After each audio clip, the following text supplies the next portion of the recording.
A young black waitress had no idea that offering water to a stranger would lead to the most shocking discovery of her life. In a world filled with prejudice and pain, her kindness uncovered a billionaire's secret identity and flipped the script on racism in a way no one saw coming. The morning sun filtered through the grimy windows of a small diner tucked away in the heart of the city. It wasn't a high-end establishment, just a place where truck drivers, locals, and the occasional tourist stopped for a quick bite. For Ava Johnson, a 23-year-old black waitress, this diner was her lifeline. The smell of sizzling bacon and brewed coffee greeted her as she walked in, tying her apron around her waist. Her day started early and ended late, but the grind never seemed to lighten. Ava had dreams, big ones, but they were buried beneath the weight of bills, rent, and her younger brother's medical expenses. Ava's boss, Mr. Richards, wasn't overtly cruel, but rarely treated her with respect. Most customers didn't either. She had endured countless sneers, dismissive hand waves, and thinly veiled racist remarks. Yesterday, a regular customer had left her a tip of advice. Maybe if you smiled more, people wouldn't think you're angry all the time. Ava didn't even bother replying anymore. She worked twice as hard as her co-workers and got half the recognition. But Ava was used to it. She had grown up hearing her mother's advice. Kindness, Ava, even when the world isn't kind to you. That's how you win. That Thursday morning, Ava noticed a man seated at a corner booth. He was disheveled, his suit wrinkled, his face pale and tired. He looked out of place, as if he belonged in a high-rise office rather than a roadside diner. Ava grabbed a menu and approached with her usual professionalism. "Good morning," she said softly, placing the menu on the table. The man looked up, his voice cracking as he replied, "Just water, please." Something about his tone gave Ava pause. He sounded desperate, not for water but for something deeper. She glanced at him again. His hands trembled as he adjusted his tie. His eyes darted to the door, then back to the table. "Coming right up," she said with a small nod, deciding not to pry. Back at the counter, Ava filled a glass with cold water, but her mind lingered on the man's expression. Something about him seemed broken. Was he homeless? No, his shoes alone cost more than her monthly paycheck. Yet he didn't carry the air of someone confident or secure. She returned to his table, placing the water in front of him. "Here you go," she said, her voice gentle. "Thank you," he murmured, barely audible. He took a small sip, then placed the glass down, staring into its depths as if searching for answers. Ava hesitated before speaking. "Are you okay, sir?" The man flinched slightly, as if startled by her concern. He looked up, meeting her gaze for the first time. His eyes, filled with exhaustion, softened slightly at her question. "Just a tough day," he replied. "Well," Ava said, offering a faint smile, "tough days don't last forever. If you need anything else, just let me know." As the morning rush picked up, Ava stayed busy, refilling coffee mugs, wiping tables and taking orders. But she kept glancing at the man. He sat quietly, sipping his water and occasionally checking a phone that looked more expensive than her car. By the time the crowd thinned out, the man was still there. Ava walked over, noticing the glass was empty. "Would you like another?" she asked. "Yes, please," he said, his voice steadier now. When she returned with the refill, he looked at her and said, "Thank you, for real. You're the first person who's shown me kindness in a while." Ava felt a lump form in her throat, but quickly swallowed it down. "It's just water," she said modestly. "No," he said, shaking his head. "It's more than that." The diner quieted down as the late morning sun climbed higher, casting long shadows through the windows. Ava cleaned tables with practiced efficiency, but her thoughts kept drifting back to the stranger. There was something unspoken in the way he had thanked her, a weight to his words that lingered in her mind. As she wiped down the counter, she noticed him fiddling with his phone, clearly distracted. She walked over cautiously. "Everything okay, sir?" she asked again, her voice softer this time. The man hesitated, then sighed deeply, running a hand through his tousled hair. "Not really," he admitted, looking out the window as if searching for an escape. "Let's just say, life has a way of humbling you when you least expect it." Ava's curiosity got the better of her. She pulled up a stool across from him, careful to keep a respectful distance. "Sounds rough," she said, meeting his gaze. He gave her a weary smile, one that didn't quite reach his eyes. "You could say that. I've made some mistakes, trusted the wrong people, and now, well..." He gestured vaguely to himself, as if that explained everything. Ava raised an eyebrow. "I'm sure it's not as bad as you think," she said, offering reassurance she wasn't even sure he wanted. He chuckled bitterly. "Trust me, it is. One day, you're at the top of the world, and the next, you're sitting in a diner, wondering where it all went wrong." There was something hauntingly familiar in his tone, a kind of pain Ava understood too well. She thought of her own life, how quickly things could spiral when circumstances refused to cooperate. She didn't press him for details, though. Whatever he was going through, it was clearly raw. Ava stood up and walked back to the kitchen, returning a moment later with a plate of pancakes. She placed it in front of him with a quiet smile. "I didn't order this," he said, looking at her in confusion. "I know," she replied. "It's on the house. You look like you could use something more than water." For a moment he just stared at the plate, as if unsure how to react. Then he nodded, his voice barely above a whisper. "Thank you." "It's nothing," Ava said. But the truth was, it wasn't nothing. She couldn't afford to give away food. Every penny mattered. But something about this man's quiet despair tugged at her heart in a way she couldn't ignore. As he ate, Ava returned to her duties, though her eyes kept drifting toward him. A regular customer, an older man named Frank, noticed her distraction and leaned over the counter. "Everything all right, Ava?" he asked, his voice gruff but kind. "Yeah," she replied, nodding toward the stranger. "Just a guy having a rough day." Frank followed her gaze and let out a low whistle. "Doesn't look like someone who belongs here," he muttered. "Betcha. He's one of those corporate types.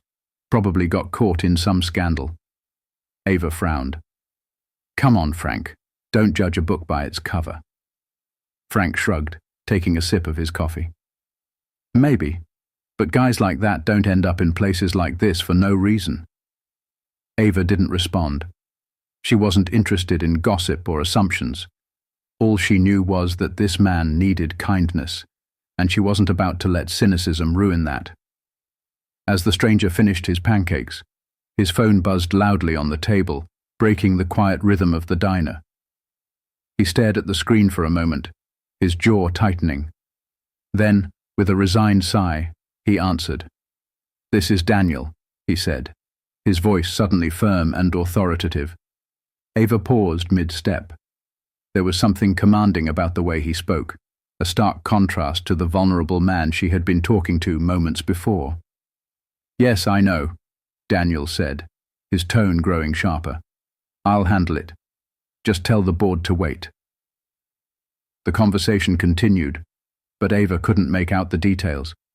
What she did notice, though, was the shift in his demeanor. The man who had seemed so lost and broken now spoke with the confidence of someone used to giving orders. When he hung up, Daniel caught her watching him and gave her a faint smile. "Work stuff," he explained, though the look in his eyes said it was more than that. Before Ava could respond, the door to the diner swung open, and a well-dressed man in his 40s entered, scanning the room until his eyes landed on Daniel. "There you are," the man said, his voice tight with frustration. Do you have any idea what kind of mess this has caused? The shareholders are furious. Daniel sighed heavily, standing up and straightening his rumpled suit. Relax, Peter. I'll fix it. Ava watched the exchange, confusion written all over her face. Shareholders? Fix what? As Daniel turned to leave, he paused, looking back at her. Thanks for everything, he said sincerely. You have no idea how much it helped. Then he was gone, leaving Ava standing there, her heart pounding with questions she couldn't answer. The diner was quieter than usual after Daniel left. Ava stood by the counter, her mind replaying the strange encounter. Who was he? What kind of person showed up in a diner looking that broken but spoke to someone about shareholders like they ran the world? Frank, the regular customer, nudged her out of her thoughts. See? Told you he wasn't just some regular guy, corporate type through and through, he said with a smirk. Ava rolled her eyes but didn't respond. Something about Daniel didn't fit the usual rich guy down on his luck stereotype. There was a vulnerability in his demeanor that felt genuine, even if his polished words on the phone hinted at a world far removed from hers. That evening, Ava clocked out of her shift and headed home. Her modest apartment was a small but cozy space she shared with her 10-year-old brother, Jamal. He greeted her at the door, his face lighting up as she handed him the leftover pancakes she had brought from the diner. How was work? He asked between bites. It was interesting, Ava said, thinking back to Daniel. She wanted to tell Jamal about the man, but decided against it. It wasn't like she would ever see him again, or so she thought. The next morning, Ava's routine was the same. Wake up early, get Jamal ready for school, and head back to the diner. As the breakfast rush began, she noticed a familiar face through the window. Daniel stood outside, his expression unreadable as he stared at the entrance. Ava felt her chest tighten. What is he doing here again? She waved him in, and he hesitated before stepping inside. Dressed in a sharp suit, his entire presence felt different. Gone was the disheveled man from yesterday. This Daniel radiated confidence, his posture straight and commanding. I didn't expect to see you again, Ava said, keeping her tone light as she walked over to his table. I owe you an explanation, he said simply, his eyes meeting hers. And a thank you. Ava sat down across from him, curiosity etched on her face. All right, she said, folding her arms. What's the deal? Yesterday you seemed like a guy who'd lost everything. Now you're dressed like you own half the city. Daniel chuckled softly, but his expression quickly turned serious. It's complicated, he began. You weren't wrong. I was having a bad day. One of the worst of my life, actually. I'd just come from a meeting where people I thought I could trust tried to push me out of my own company. Your company? Ava echoed, her eyebrows raising. I'm the CEO of Silvergate Ventures, he said, his voice steady but humble. It's an investment firm. I started it years ago with the idea of helping small businesses. Things got bigger than I expected. Ava blinked, struggling to process what she was hearing. Silvergate Ventures was a name she had seen on billboards downtown, attached to major projects and charities. Wait, you're a billionaire. Daniel shrugged. That's what people like to call me. Honestly, the money doesn't mean as much as people think. Yesterday I felt like I had nothing left. But then you... He paused, his gaze softening. You reminded me that there's still kindness in the world, even when everything feels like it's falling apart. Ava felt her cheeks grow warm. It was just water, she said, her voice quiet. It wasn't, Daniel countered. You didn't know me. You didn't have to care, but you did. That kind of compassion, it's rare, and it meant more than you know. Ava didn't know what to say. She was used to people ignoring her, dismissing her, or worse, treating her with open hostility. Hearing these words from someone like Daniel felt surreal. Before she could respond, Daniel reached into his pocket and placed a business card on the table. "If you ever need anything, a job, support for your brother, anything, call me." She stared at the card, unsure whether to take it. "I don't need charity," she said firmly. Daniel smiled. "It's not charity. Think of it as an investment, in someone who deserves it." When Daniel left, Ava sat staring at the card for a long time. Her mind swirled with emotions, gratitude, disbelief, and a lingering sense of unease. Frank leaned over the counter, his eyes wide. "Did he just give you his number? What did you do, Ava?" "Nothing," she said, still dazed. "At least, nothing I thought was a big deal." "Well, whatever you did, it looks like you caught the attention of someone important," Frank said, shaking his head in amazement. As Ava tucked the card into her pocket, she couldn't help but wonder what this unexpected connection would mean for her future. All she had done was show kindness to a stranger. How had it turned into this? Ava couldn't shake the encounter with Daniel. The business card he left felt heavier in her pocket than it should have, its presence a constant reminder of the opportunity he had offered. She hadn't told anyone about him, not even Jamal, but her mind raced with questions. Could she trust him? What would accepting help mean for her pride and independence? That night, as she helped Jamal with his homework at the small dining table in their apartment, he noticed her distracted expression. "What's wrong, Ava?" Jamal asked, setting down his pencil. Ava hesitated. "It's complicated," she said, offering a weak smile. "More complicated than me trying to figure out this math problem," he joked, trying to lighten the mood. She chuckled softly, ruffling his hair. "No, I think you've got me beat there." But deep down, she wondered how much longer she could keep shouldering everything alone.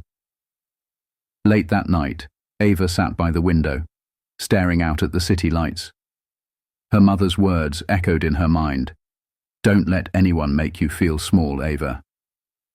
You can stand tall, even when life tries to push you down." But was rejecting help really standing tall? Or was it just pride? Daniel's words had been sincere, and he had clearly seen something in her, a rare acknowledgement in a world that often overlooked her. She pulled the card from her pocket, running her fingers over the embossed letters. Daniel Grant, CEO, Silvergate Ventures. The sheer absurdity of it made her laugh under her breath. Who could have guessed that a man asking for water would turn out to be a billionaire? After a moment of deliberation, she grabbed her phone and dialed the number. The next morning, Ava arrived at Silvergate Ventures' sleek glass headquarters downtown, her nerves on edge. She had debated cancelling at least a dozen times, but ultimately decided to see what Daniel wanted. The receptionist greeted her warmly and escorted her to a private elevator. As it ascended, Ava's palms grew clammy. She was just a waitress. What was she doing in a place like this? The elevator doors opened to a sprawling office with floor-to-ceiling windows overlooking the city. Daniel stood by his desk, looking completely at ease in a tailored suit. When he saw her, he smiled and gestured for her to sit. "Glad you called," he said, his tone genuine. "I wasn't sure if you would." "I wasn't sure either," Ava admitted, sitting down. Daniel leaned forward, his expression serious. "Let me cut to the chase. I don't believe in coincidences. When I met you, I was at my lowest point, questioning everything. Your kindness reminded me of something I had lost sight of, what it means to genuinely care for people. That's why I want to help you." Daniel handed her a folder. "Inside is a grant I created in your name. It's enough to cover your brother's medical expenses, your rent, and some extra to get you started on whatever dream you've put on hold." Ava's jaw dropped. "I can't accept this," she said, shaking her head. "You can," Daniel said firmly. "And you should. Think of it as an investment in someone who deserves a break. She opened the folder, her hands trembling as she saw the figures. It was more money than she had ever seen in her life. "But why me?" she asked, her voice barely above a whisper. Daniel smiled. "Because people like you are rare, Ava. You didn't know who I was, and you still chose kindness. That kind of heart deserves to be rewarded." The ride home felt surreal. Ava clutched the folder tightly, her thoughts a whirlwind of emotions. The money could change everything: Jamal's health, their living situation, even her future. But accepting it felt like stepping into a world she didn't belong to, a world where people like her didn't get second chances. As she walked into the apartment, Jamal ran to greet her. "How was it?" he asked, his eyes wide with curiosity. "It was interesting," she said, kneeling to his level. "What's that?" he asked, pointing to the folder. Ava hesitated before handing it to him. "It's something that could make things better for us," she said. "But it's a big decision." Jamal opened the folder, his eyes widening at the numbers. "Ava, this is huge." "It is," she agreed, her voice soft. "But it's not just about the money, it's about what it means." Jamal looked at her seriously. "You've always told me to help people when I can, right? Maybe this is someone's way of helping us back." His words hit Ava like a revelation. Maybe accepting help wasn't weakness. Maybe it was a reminder that kindness has a way of coming full circle. Ava spent the next few days torn between her instincts and her circumstances. Accepting help had never been easy for her, especially from someone as powerful as Daniel. She feared being seen as dependent, but her brother's hopeful eyes and her mother's advice about humility stayed with her. One evening, as Jamal played with his toys in the corner, Ava sat down at the kitchen table with the folder in front of her. She ran her fingers over the documents, reading every detail carefully. This wasn't just money, it was a lifeline. A chance to change everything, not just for her, but for Jamal too. With a deep breath, she made her decision. The next morning, Ava called Daniel. Her voice was steady but nervous. "I've thought about it," she said, "and I want to accept your help, but on one condition." "Name it," Daniel said warmly. "I don't want this to just be a handout," Ava replied. "If you believe in me, then let me work for it. I'll put in the effort to make this opportunity count." Daniel chuckled softly. "I had a feeling you'd say that. Come to my office tomorrow, and we'll talk." When Ava walked into Silvergate Ventures the next day, she wasn't just a visitor anymore. Daniel greeted her with a smile and introduced her to some of his colleagues. "I want you to start in our community outreach division," Daniel explained as he showed her around. "We help small businesses and local entrepreneurs, people with big dreams but limited resources. Sound familiar?" Ava couldn't help but smile. It felt like the perfect fit. "I don't have a degree or any fancy credentials," she said, suddenly nervous. "What you have," Daniel said, his tone firm, "is heart and grit. That's what this role needs. The rest, you can learn." Ava threw herself into the work, learning everything she could about the company and its mission. She met business owners struggling to keep their dreams alive and shared her own experiences with them. Her sincerity and dedication quickly earned her respect among her peers. At home, the changes were just as profound. Jamal's medical bills were no longer a looming threat, and Ava could finally breathe, knowing they had stability. She even started setting money aside for Jamal's college fund, something she had only ever dreamed of before. One evening, as she tucked Jamal into bed, he looked up at her with a grin. "I think Mom would be proud of you," he said. Ava's eyes filled with tears as she kissed his forehead. "I hope so, Jamal. I really do." Months later, Ava's work had become an integral part of Silvergate Ventures' success in the community. She had helped dozens of businesses, and her perspective as someone who had struggled made her an invaluable asset. One day Daniel called her into his office. "I've been keeping an eye on your progress," he said, handing her an envelope. "What's this?" Ava asked, her brow furrowing as she opened it. "It's a promotion," Daniel said with a grin. "You're not just part of the outreach team anymore. I want you to lead it." Ava stared at him in disbelief. "Me? But there are so many people more qualified." "Stop," Daniel interrupted gently.